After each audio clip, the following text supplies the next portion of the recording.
Hi, I'm Katie. I am a mommy to a 17-month-old daughter named Mackenzie, and I'm currently 18 weeks pregnant.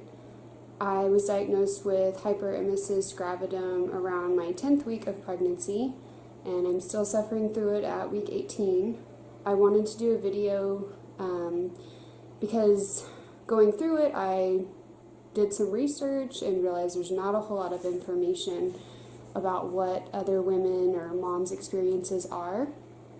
It's not very much talked about, and just wanted to share my experience and some information that I would have liked to have known while going through it. And maybe you have a family member or a friend going through it. This might be helpful just to realize maybe what they're experiencing, so maybe you can help them.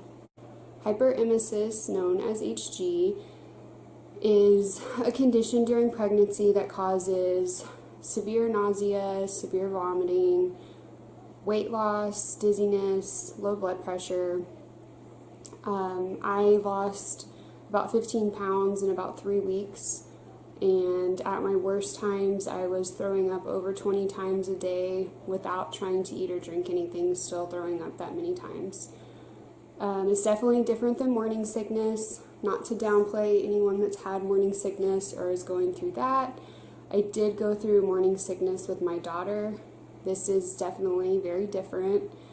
Morning sickness, I was able to push through, go to work, still function. Definitely wasn't pleasant, but I was able to get through the day. Hyperemesis, you a lot of times are not able to function. Aren't able to really leave the house or get out of bed or get out of the bathroom if you're having to throw up so often. You have no energy. Sometimes the whole room is spinning because I'm so dizzy. I can't stand up without falling down. It's very severe, and it can become a serious condition for you and your baby. So if you feel like you're going through hyperemesis and you are throwing up all day, every day, that's definitely not morning sickness. You should definitely let your doctor know that you are that sick so they can hopefully help you get through it with some medications.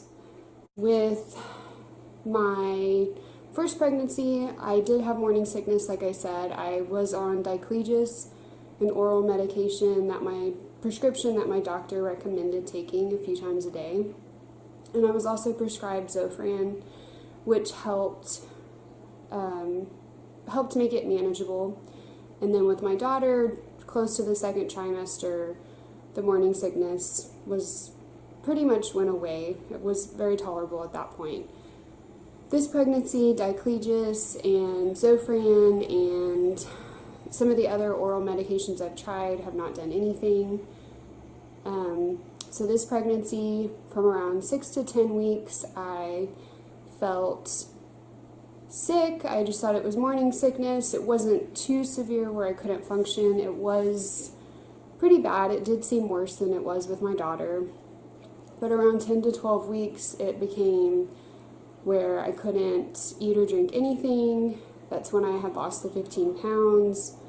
I was so weak and so dizzy I could barely stand without falling down. And at that point, my doctor admitted me to the hospital for 3 days, where I got IV fluids and IV Zofran and then Phenergan shots pretty much around the clock as often as I could get them, which helped a lot. I still didn't feel great. I still was throwing up, even with all of that medication. But I was able to come home. They prescribed a subcutaneous needle to give me continuous Zofran through a Zofran pump to be done at home. The little needle just sits right under the skin around your stomach, and the pump just gives you Zofran continuously. Unfortunately for me, the Zofran pump with the subcutaneous needle did not work for me because I didn't tolerate it. The site became very irritated, red. It started to get infected after just 24 hours. The home health nurse had to remove it, And at that point, I learned that a lot of women are actually unable to tolerate the subcutaneous needle, but some are. So at that point, they recommended that I go get a Picc line, which a Picc line is a catheter that is placed through the vein in your arm, and it goes up towards your heart. And that catheter just stays in place, and that's where you get your medication. For me, that's what's connected to the Zofran pump, so I continuously get the Zofran. And you can also have other medications and IV fluids administered through there. The Picc line is a sterile procedure. You do have to go have it put in by a specialist.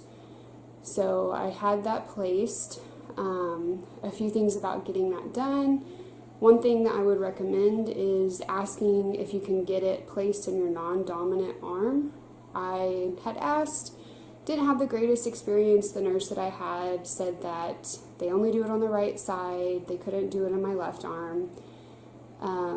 I came to find out later that that's not true, that that doctor may have preferred doing it on the right side, but plenty of people do have Picc lines in their left arm. And I believe that that would have made daily activities much easier to handle, and especially those first few weeks where it was extremely painful and sore and I felt like I couldn't use my arm. It would have been much better to have it in your non-dominant arm. So definitely, if you do have to go get a Picc line, check on that and really push for that. The Picc line insertion was more painful than I thought that it would be.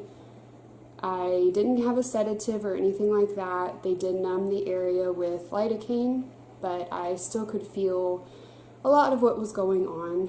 I was a little bit surprised at how painful it was. And my Picc line, they measure it, yours, depending on your size.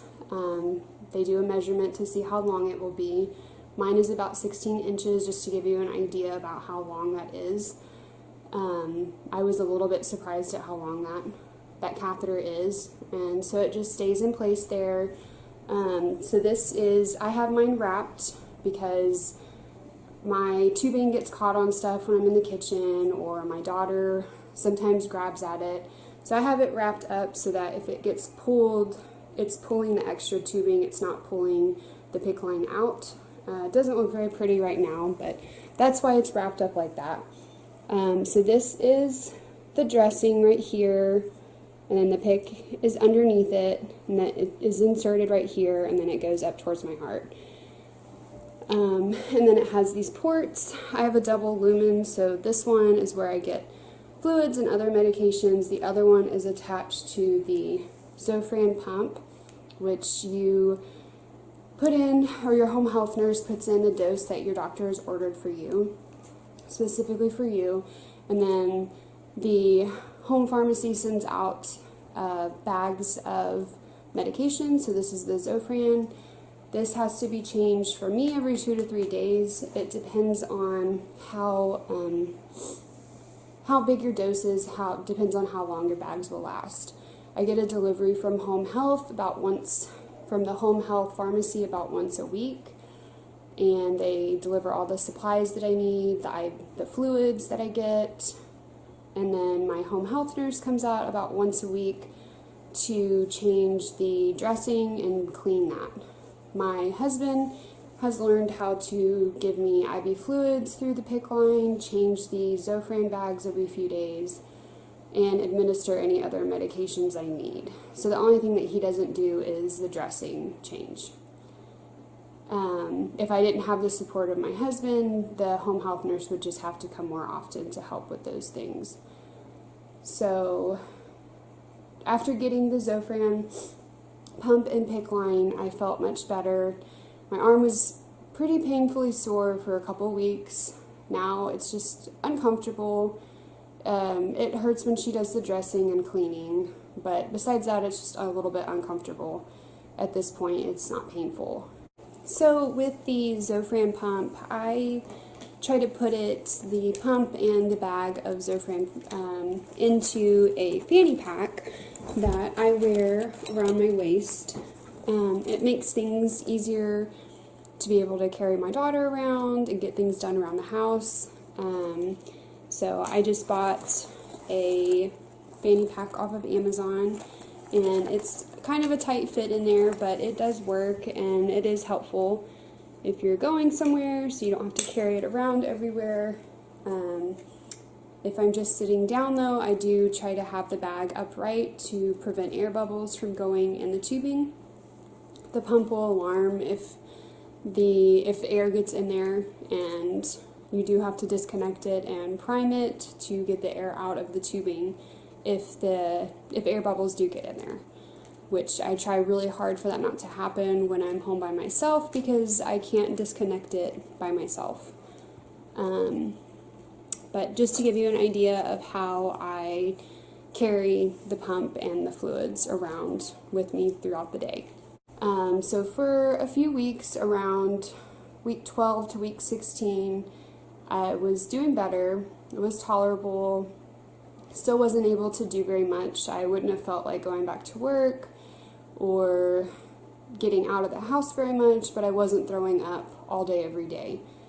And the dizziness was a little bit better because of the IV fluids that I was getting. But around week 17, I started getting worse again, started throwing up 10, 15, almost 20 times a day at one day. Very dizzy, felt like I couldn't walk around, I was so dizzy. To the point of possibly having to go get readmitted to the hospital. Luckily, my doctor was able to increase my Zofran pump dose to the maximum dose, and she was able to add Finagrin IV push through the Picc line every 4 hours. So both of those have helped a lot the last week and a half to 2 weeks. It definitely kept me from having to be admitted, so I was able to manage it at home, and I increased getting my fluids every day for about a week to make up for throwing up so much and to try to help with the dizziness. And my blood pressure has been pretty low, in the 80s over 50s, so that helps raise my blood pressure getting those fluids. The only problem with the Finagrin is, one, it has to be given to me because it's hard to maneuver to unscrew this, put the syringe on, flush it, give a med. I'm not coordinated enough to do that by myself. Some people I have seen are able to do it if it's in their non-dominant arm. I still don't think that I would be coordinated enough to do that, so I do have to have somebody here to give it to me. And the other issue is that it makes me very groggy. My husband's been giving me a half a dose, and it still is it affects me a lot. Like, I would definitely not recommend driving. I don't feel comfortable caring for our 17-month-old toddler. I just don't feel that it's safe to be taking care of a toddler while being on that medication. So I'm only able to take that medication when somebody's here to give it to me and somebody's here to help watch our daughter. So when I'm able to get it, I'm only throwing up a couple of times a day. I feel very groggy and out of it, but I do feel a lot of relief from the nausea and vomiting. On the days that my husband is at work and I don't have anyone to give it to me or watch my daughter, I still am throwing up about 10 times a day, very nauseous all day, but the increase in the Zofran pump has helped some. So hopefully it will get better. Right now the plan is just to keep up with the IV fluids, keep up with the Zofran pump continuously, the Finagrin as needed, and eat and drink as much as I can possibly keep down. Also, something that happens with Hyperemesis gravidum is it's not just physically hard on you, it's also mentally hard on you. It is common to feel lonely and depressed and have anxiety. Just being in that situation where you can't get out of bed and you've been sick for weeks in itself is depressing, so it's understandable for you to feel lonely and depressed over that. It's a very hard thing to go through. The best way to describe it to somebody that is trying to understand is it's like the worst stomach bug you've ever had, but it just doesn't go away. I've been going through it for 8 weeks at this point. You have some days where you feel a little bit better and it's more manageable and you're able to do a little bit more. And then you have some days where you can't get out of bed and you can't get out of the bathroom from throwing up. And it is very hard. A few things that have helped me mentally have been just trying to stay positive. I know it's hard and there's some days that I don't want to be positive because it really does, it sucks being this sick for this long. There's some days where I don't want to be positive, but definitely try to be. My husband reminds me that it is temporary. It's at worst, if you have it your whole pregnancy, it's 40 weeks of your life. I know those weeks go by so slow, the days go by so slow, but it is just 40 weeks, and then you will be better. At worst, at best, you'll have it for a certain amount of time during your pregnancy and it will get better. But if not, eventually the baby will come and you won't have it anymore. Another thing is that just keeping in mind that it's a blessing to be pregnant and to have a baby that will be here soon.